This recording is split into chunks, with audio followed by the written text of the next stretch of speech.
Hello बच्चों। आज हम लोग हिस्ट्री के इंडिया आफ्टर इंडिपेंडेंस चैप्टर का सेकंड पार्ट देखने वाले हैं।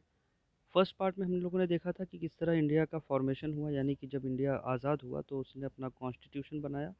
और उसी दौरान कुछ और भी समस्याओं को हम लोगों ने देखा था, जिसमें हमने ये देखा था कि किस तरह इंडिया और पाकिस्तान दो नए स्टेट बने। और पार्टीशन के दौरान ही कुछ नई समस्याओं का भी सामना हम लोगों ने किया, जैसे कि रिफ्यूजीज़ की प्रॉब्लम्स। और इसी के क्रम में, यानी कि इसी के सीक्वेंस में हम लोग आगे चलते हैं और इसके सेकंड पार्ट की ओर, जिसका नाम है India after independence second part. और इस जो सबसे इम्पोर्टेंट पॉइंट है इसमें वो है how were states to be formed, यानी कि राज्य कैसे बनाए जाएं, ये हम देखने वाले हैं। यानी जब भारत आज़ाद हुआ तो बहुत सारे जो प्रिंसली स्टेट्स थे, महाराजा, राजा, प्रिंस, इन सब चीज़ों को, यानी इन सब लोगों की को या इनकी सत्ता को एक साथ एक देश में शामिल करने के लिए हम लोगों ने क्या किया, ये हमें देखना है। तो आइए शुरू करते हैं। यहाँ पे आप देख रहे हैं एक मैप है इंडिया का, जिसमें आपको दिखाई दे रहा है कि अर्स्ट वाइल प्रिंसली स्टेट्स, यानी कि पहले के प्रिंसली स्टेट्स, जहाँ पर कुछ नवाब या फिर महाराजा या किंग या इसी तरह के राजा, महाराजा, सुल्तान, नवाब, जो भी लोग थे, ये कंट्रोल करके एरिया को रखते थे। तो आप इस मैप को ध्यान से देखें और ये भी पता लगाएं कि किस किस लोकेशन पर कौन कौन से ये प्रिंसली स्टेट्स थे। ठीक है, इसको देख लीजिएगा ध्यान से, क्योंकि इसमें देखने में थोड़ा टाइम लगेगा। ये आप घर पे आराम से देखिए, ये आपकी टेक्स्ट बुक में है, आप वहाँ से भी देख सकते हैं। इसमें जो इम्पोर्टेंट बातें हैं वो हम लोग डिस्कस कर लेते हैं। तो देखिए, इंडियन नेशनल कांग्रेस, यानी कि जो मेन पार्टी थी जिसने फ्रीडम स्ट्रगल में पार्टिसिपेट किया था, ये शुरू में कह रही थी कि हम अपने देश को किसी भी तरीके से डिवाइड नहीं करेंगे।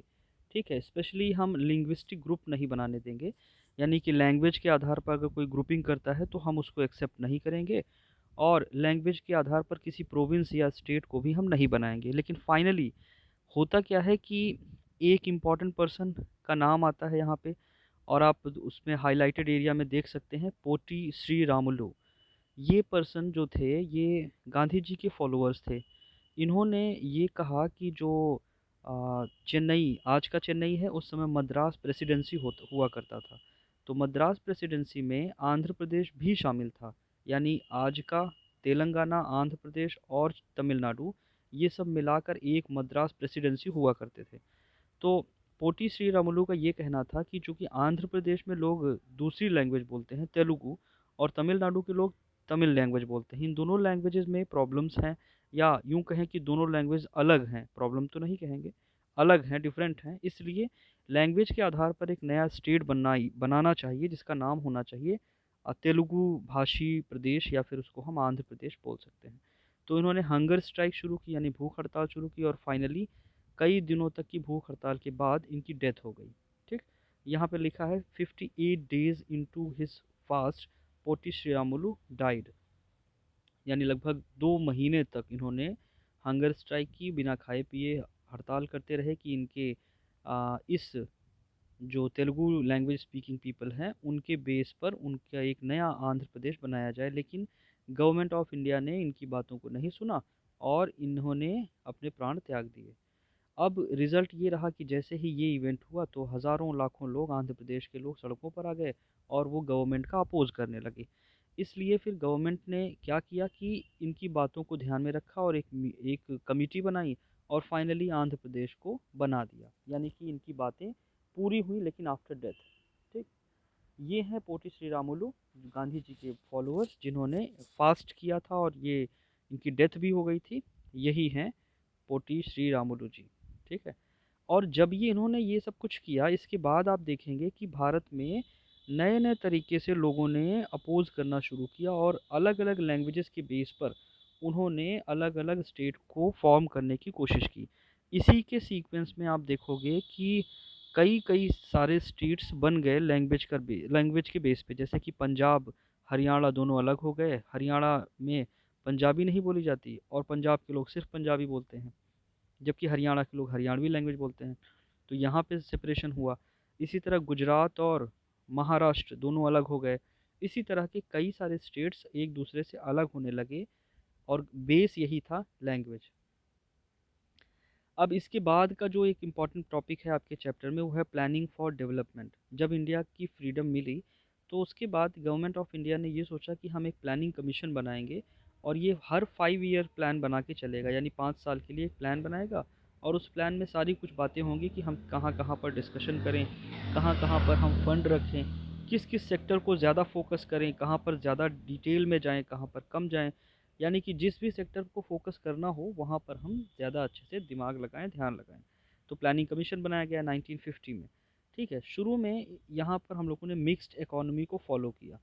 देखिए, जनरली दो तरह की इकोनॉमीज़ होती हैं, एक जिसमें गवर्नमेंट की जो भी चीज़ें हैं उनको प्रमोट किया जाता है और दूसरी होती है जिसमें प्राइवेट ओनरशिप को प्रमोट किया जाता है। यानी अगर जैसे सिर्फ और सिर्फ गवर्नमेंट ओन्ड कंपनीज़ हों पूरे देश में, एक ये तरीका हो सकता है। दूसरा तरीका हो सकता है कि सिर्फ प्राइवेट कंपनीज़ हों, या यूँ कहें कि प्राइवेट कंपनीज़ को ज़्यादा एनकरेजमेंट किया जाए गवर्नमेंट के द्वारा। तो यहाँ पर इंडिया में हम लोगों ने मिक्स्ड इकोनॉमी अपनाई, जहाँ पर प्राइवेट कंपनीज़ भी ग्रोथ कर सकती थी और गवर्नमेंट कंपनीज़ को भी प्रॉपर प्लेस मिला हुआ था। इसी को कहा गया मिक्स्ड इकोनॉमी। तो ये हमारे प्लानिंग कमीशन का एक इम्पॉर्टेंट रोल रहा कि इन्होंने मिक्स्ड इकोनॉमी को शुरू किया। इसके बाद हम देखते हैं कि 1956 में सेकेंड 5 ईयर प्लान जब आया तो इसने इंडस्ट्रीज़ को डेवलप करने की बात कही। इसने ये सोचा, इस प्लानिंग कमीशन का ये सलाह थी कि अगर हम अपने इंडस्ट्रीज़ को बड़ा करें, उनको ग्रोथ दें, तो इससे हमारे यहाँ डेवलपमेंट होगा और साथ ही साथ नए नए तरीके के एम्प्लॉयमेंट भी जनरेट होंगे। तो ये सेकेंड 5 ईयर प्लान थोड़ा सा इम्पॉर्टेंट हो जाता है। आज आप देखते हैं नीति आयोग, दरअसल जो प्लानिंग कमीशन ऑफ इंडिया था उस समय, उसको 2014 में जब नरेंद्र मोदी जी की गवर्नमेंट आई तो इन्होंने उस कमीशन को ही ख़त्म कर दिया, या यूँ कहें कि उस कमीशन का नाम बदलकर अब नीति आयोग कर दिया गया। इसका फुल फॉर्म है national institution for transforming India. अब आप यहाँ पर देख सकते हैं नीति आयोग में, NITI Aayog national institution for transforming India, ये वही प्लानिंग कमीशन का नया रूप है जो 1950s में बनाया गया था। ठीक है, तो आज के लिए इतना ही। इसी के साथ ये चैप्टर कंप्लीट होता है। इसकी आंसर्स यानी कि क्वेश्चन आंसर आपको भेज दिए जाएंगे पीडीएफ में, आप वहाँ से भी देख कर लिख सकते हैं। ठीक है, मिलते हैं फिर बाद में। तब तक के लिए जय हिंद, जय भारत।